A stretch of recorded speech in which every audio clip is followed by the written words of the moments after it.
señora directora y académicos miembros de la Junta Directiva de la Academia Guatemalteca de la Lengua, señoras y señores académicos de número, distinguido público. En medio de este confinamiento, el acto de unirme a las tareas que realiza la Academia Guatemalteca de la Lengua correspondiente de la Real Academia Española supone para mí un honor inmerecido. En ningún momento podría decir que soy una experta en la materia, pero sí una enamorada de la palabra y un aprendiz de la expresión escrita, y es lo que desde ahora pongo a su servicio. Muy en particular, quiero agradecer a doña Ana María Urruela de Quesada y a doña Guillermina Herrera la especial consideración de que me han hecho objeto al proponer mi candidatura a la academia. Cada época histórica tiene los héroes que se merece. Quizá la nuestra se caracteriza por tener heroínas silenciosas que tienen algo de extraordinario, pero no sabríamos definir qué. Gentes de gran calidad humana que pasan inadvertidas sacrificando lo personal ante lo común y proyectan sus vidas para construir y robustecer la cultura del país, dejando un surco profundo en la educación, la sabiduría y el patrimonio nacional. No me queda más que decir gracias, muchísimas gracias. Hace 4 siglos vio la luz un libro excepcional, el ingenioso hidalgo Don Quijote de la Mancha, de Miguel de Cervantes Saavedra. La lengua española tiene en esta novela su más importante contribución y guarda en ella su más preciado tesoro lingüístico y literario. A 400 años de distancia, desde su primera aparición en 1605, son innumerables los estudios críticos sobre esta obra, como inagotables siguen siendo los matices y aristas que hacen merecer seguir estudiándola. En este ensayo yo no pretendo descubrir algo inédito sobre la obra de Cervantes, que por otra parte sería vana presunción, ya que mi especialidad es la filosofía, en concreto la filosofía moral. Pero sí quisiera acercarme a través del Quijote a un terreno común entre la filosofía y la literatura, que es el sentido narrativo que confiere el uso de la palabra, cuyas implicaciones en la configuración de la propia identidad y en la comprensión de la vida son profundas. El campo tradicional donde se abrazan la filosofía y la literatura es la ética, y es en este terreno por donde va a transitar este estudio. Durante las casi 3 décadas que llevo enseñando filosofía en distintos países y centros universitarios, me he llegado a convencer de que un profesor o profesora de filosofía debe apelar a la literatura para iluminar lo universal a través de lo concreto. Debe recurrir a los relatos literarios para llegar a la idea a través de la imagen y al mismo tiempo ha de ver lo concreto iluminado por lo universal. Saber apreciar en el símbolo la irradiación de una idea. Esta disparidad de enfoques literario y filosófico es fecunda y armoniosa, y a veces necesaria, porque permite sensibilizar a los estudiantes frente a ciertos problemas reales y conducirlos paulatinamente por dicha senda hacia enfoques más propiamente filosóficos. Don Quijote de la Mancha fue escrito para hacer escarnio de los libros de caballería, tan populares entonces. Lo curioso, y así lo declara Martín de Riquer, uno de los más importantes cervantistas de la época reciente, es que aún tratándose de una novela literaria, es decir, inspirada en la literatura misma, haya tenido tanto éxito popular desde el primer momento. Cervantes realiza la invectiva con tanto acierto que logra que el libro se convierta en un acontecimiento de fama internacional sin barreras de idioma, cultura o época. Para entender mejor lo que quiero expresar con esto, imaginemos que alguien escribiera en son de burla y con gran dosis de ironía un libro destinado a ridiculizar los reality shows y los videojuegos, por trasladar la reflexión al contexto presente, que se encuentra bajo el dominio subyugante de las redes sociales, los videojuegos y la navegación sin límites provocada por Internet. Es probable que aunque no hayamos leído nunca libros de caballería, todos nos parezcan muy inofensivos comparados con los nuevos encantadores mediáticos cuyos efectos depredadores nos han convertido en simples operarios torpes para cualquier reflexión. Siguiendo este razonamiento, es comprensible el éxito que tuviera el libro en la España del siglo XVII, cuando aún se leían libros de caballería, aunque después de la publicación del Quijote, de hecho, se vino abajo la venta de ese género de libros. Pero el Quijote siguió reeditándose. Entonces, ¿cómo explicamos el éxito que tuvo y sigue teniendo en lugares tan dispares cultural y geográficamente como China o Brasil? Se Te han pidió, quiere que tú contestes algo, ¿no? a más de 50 idiomas en más de 1.500 ediciones. ¿Cómo explicar que a los 2 años de publicarse ya fuera traducido al inglés? Este solo hecho pone de relieve que los valores principales del libro de Cervantes hay que verlos más allá de la simple crítica contra los libros de caballería e incluso del grado de perfección que alcanza la pluma de Cervantes, que hace gala de la riqueza y flexibilidad de la lengua castellana. Debemos admitir que incluso más allá del deseo expreso del propio Cervantes, el resultado es infinitamente más profundo y rico. Hace pensar y sobre todo pensar como mejor puede hacerlo el ser humano, riéndose del personaje de la novela, pero también de uno mismo y de todos, los de allá, los de acá, los del pasado, los del presente y los del futuro. Tras varios años de perderme en la lectura amena de las páginas del Quijote, decidí elegir esta novela como trasfondo literario de mi discurso de ingreso a la academia. El pulso narrativo de Cervantes, que discurre siempre con asombrosa naturalidad, me condujo a cuestionarme cosas que ya me había preguntado con anterioridad durante mi época de doctoranda en filosofía, cuando estudié a Alasdair MacIntyre, un filósofo moral que ha puesto al descubierto la importancia de la narratividad para la vida. Las preguntas son: ¿por qué contamos historias? ¿Por qué no podemos vivir sin relatos? ¿Por qué necesitamos las narraciones para entendernos? ¿Cómo vivir a fondo la cultura de la solidaridad en un contexto social fragmentado y sin referencias narrativas? Intentaré responder a estas preguntas en el ensayo a través de 7 puntos, que ahora voy a resumir.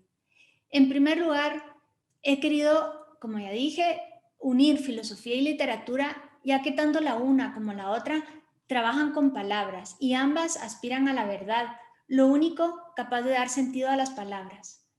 Aunque por métodos diversos, tanto la narración literaria como la filosofía se mueven en un terreno común, el lenguaje, y se dan la mano al abordar la temática ética. La narración literaria envuelve los conceptos metafísicos de música y de colorido, desplegando las circunstancias concretas e ilumina las ideas abstractas al encarnarlas en una piel y una carne que palpita vida. En segundo lugar, he elegido un texto narrativo clásico, Don Quijote, que ha logrado difusión y un eco histórico y geográfico a nivel universal sin precedentes. En tercer lugar, he procurado que el texto literario sea de ficción antes que de no ficción, porque desde un punto de vista narrativo, el texto de ficción, a diferencia del relato histórico, ya está completo. El Quijote es un texto cerrado, no susceptible de volver a ser narrado, porque Alonso Quijano ya murió. En cuarto lugar, cuando nos movemos en los dominios de la razón práctica, de la ética, la narratividad constituye una forma de pensamiento vinculada a la práctica de las virtudes y al telos o fin último. A mi modo de ver, la filosofía narrativa encaja con una visión completa de la vida humana, proveyéndola adecuadamente de unidad, de medios de perfeccionamiento, las virtudes, y de un bien propio, el telos. Al igual que en el campo de la poética, me acerco a este tema desde la perspectiva de Aristóteles, a través de la obra de un neoaristotélico, Alasdair MacIntyre, una de las figuras más originales, penetrantes y agudas de la filosofía moral del siglo XX y XXI. En el tercer y cuarto epígrafe del ensayo se expone el pensamiento ético de MacIntyre acerca de la estructura narrativa de la vida. En quinto lugar, cabe subrayar que el punto de confluencia entre la praxis ética y la acción dramática es la acción humana perfecta y completa, es decir, la acción inmanente. Para poder explicar la analogía entre la mimesis praxios, es decir, la acción dramática, y la praxis humana teleológica, resulta inevitable abordar la teoría de la acción según Aristóteles. En sexto lugar, quisiera resaltar un ejemplo del Quijote y algunas ideas en torno a un rasgo clásico y peculiar de las obras poéticas, que desde Aristóteles se conoce con el nombre de anagnórisis o reconocimiento. Se trata de un rasgo que se da entre los personajes de la trama diegética y también entre los textos narrativos y dramáticos y las personas, ya sea lectores o espectadores. Aristóteles lo dice en la poética, es un cambio desde la ignorancia al conocimiento para amistad o para odio de los destinados a la dicha o al infortunio. Este rasgo facilita apreciar la hondura de los pasajes poéticos y el decisivo valor moral de las narraciones en la formación de la personalidad. Y finalmente, como reflexión conclusiva y como un aporte a la cultura de la solidaridad, abordo dos rasgos humanos derivados del sentido narrativo de la vida: el diálogo y la amistad. La tremenda fuerza que el diálogo cobra en la novela de Cervantes potencia el sentido que esa arma poderosa, el lenguaje, adquiere para el encuentro con el tú. Para la donación y la relación con otra persona se necesita diálogo y también amistad. Es más, aquel es requisito para que ésta surja. El diálogo es un instrumento útil para comprender, para sentirse comprendido, para compartir, con mayor razón ahora que la pandemia ha provocado el aislamiento social y la quiebra económica en tantas familias. El Quijote tiene una novedad perenne, a pesar de no ser nuevo. Soporta la traducción a otras lenguas y el escrutinio de todos los estudios que se han hecho sobre él. El texto no solo soporta, sino que se ilumina cada vez que un nuevo lector se pierde dichoso en sus laberintos de risa y ficción. En el Quijote está casi todo lo que hay que saber sobre el hombre, sobre sus pasiones, sobre sus virtudes y vicios, sobre su anhelo perenne de felicidad y sus abismos de miseria.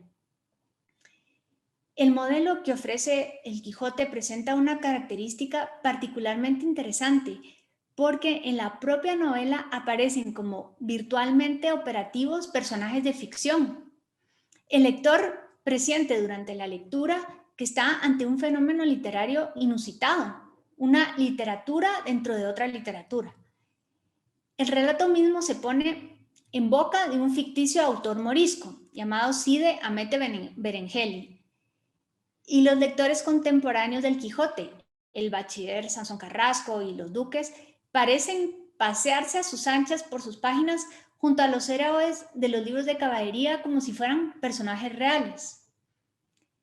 A inicios del capítulo 40 de la segunda parte del Quijote, un narrador interviene y argumenta que todos aquellos que están disfrutando de la historia, cito, deben demostrarse agradecidos a Cide Hamete, su autor primero, por la curiosidad que tuvo en contarnos las semínimas de ella. Cierro la cita. Este es un caso de misanabim intenso, o sea, la metodología de las muñecas rusas, en el que nos vemos forzados a ser conscientes de que estamos leyendo una ficción dentro de otra ficción y que el duque y la duquesa, personajes inventados por Cervantes, están representando otro nivel ficticio dentro de los demás. No sabemos bien quién es el narrador principal, pero conocen muy bien las intenciones, pensamientos y recuerdos de todos los personajes. Unos capítulos más adelante, Cervantes nos lanza otro de esos momentos misanabim metaliterarios que anticipan uno de los tropos favoritos de la literatura moderna. Don Quijote está en una venta y escucha que dos hombres discuten sobre la segunda parte de Don Quijote de la Mancha, y a él le empiezan a temblar las piernas. Apenas oyó su nombre, Don Quijote, cuando se puso en pie y con oído alerto escuchó lo que trataban.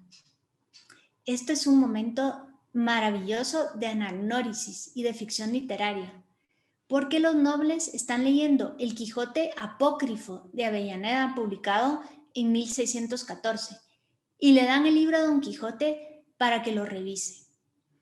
Habíamos leído sobre personajes que han leído la primera parte, pero esta es la primera vez que los personajes han leído la segunda parte, que todavía está en marcha en aquel momento, no ha sido publicada. Se trata de una anagnórisis de revelación que involucra al personaje y al lector, causándoles enorme sorpresa. Tanto es así que acontece una ruptura enérgica y repentina en el nudo de la historia. Don Quijote cambia Barcelona por Zaragoza como destino final de su viaje para contravenir lo que dice el Quijote apócrifo, el falso. Pero el episodio más narrativamente salvaje ocurre 13 capítulos más adelante. Cervantes hace que su personaje de ficción, Don Quijote, se encuentre amigablemente con un personaje de ficción del segundo tomo apócrifo. Este personaje se llama Álvaro Tarfe, al que Don Quijote convence de que él es el verdadero Don Quijote. Tanto lo persuade que hace que Tarfe firme una declaración jurada ante un alcalde y un escribano en la cual proclama que, cito, no conocía de Don Quijote de la Mancha, que asimismo estaba ahí presente, y que no era aquel que andaba impreso en una historia intitulada Segunda parte de Don Quijote de la Mancha, compuesta por un tal de Avellaneda, natural de Tordesillas. Cierro la cita. Vemos aquí una maniobra narrativa sin precedentes, propia solo de un genio de la novela, para construir una modalidad de anagnórisis de revelación al revés. Aparece un Álvaro Tarfe que no reconoce a su propio Don Quijote, a quien le debe la existencia en el libro apócrifo. Se trata de la abolición del personaje de Avellaneda y de la creación de un nuevo personaje de Cervantes. Tras salir del mesón, Don Quijote y Sancho celebran su triunfo sobre Tarfe y el atrevido autor falso. Esto es lo que hace extraordinariamente compleja la narrativa del Quijote. Como diría MacIntyre, haciendo eco a Aristóteles, la verosimilitud de la trama es lo que da sentido a la narración. Un acontecimiento no es simplemente algo que ocurre, sino el elemento básico de una narración, en la cual hay un principio y un final, un origen y un cumplimiento, y todo ello atravesado por un sentido, por una dirección. Seguir una historia nos hace alimentar expectativas sobre cómo sigue esa historia, qué pasó después, y luego qué sucedió y entonces. Y Cervantes lo logra con la constante interacción entre ficción y realidad, imbricando y multiplicando los niveles narrativos de forma magistral, pero sin dejar de ser verosímil. Es hora de terminar con una reflexión conclusiva acerca del impacto que la dimensión narrativa pueda ejercer en nuestra textura moral, psicológica y espiritual. Las referencias narrativas de la literatura de ficción pueden ejercer una sana influencia en la práctica de la amistad solidaria, tan necesaria en este tiempo de pandemia en el que estamos todos llamados a bregar juntos, todos necesitados de confortarnos mutuamente. Esta tragedia del COVID nos ha hecho constatar la situación innegable de que nuestra cultura ha ido derivando hacia un progresivo individualismo, donde íbamos cada vez más a lo nuestro. Tal vez es una llamada para no continuar imperturbables pensando mantenernos sanos en un mundo que obviamente está enfermo. La televisión y las nuevas tecnologías digitales, aún proporcionando beneficios innumerables de interconectividad, velocidad y posibilidad de establecer relaciones y alianzas internacionales, aquí estamos, por ejemplo, en este Zoom, han formado cabezas planas, sin relieves, que aceptan e imitan todo lo que ven y optan por estilos fragmentarios de vida.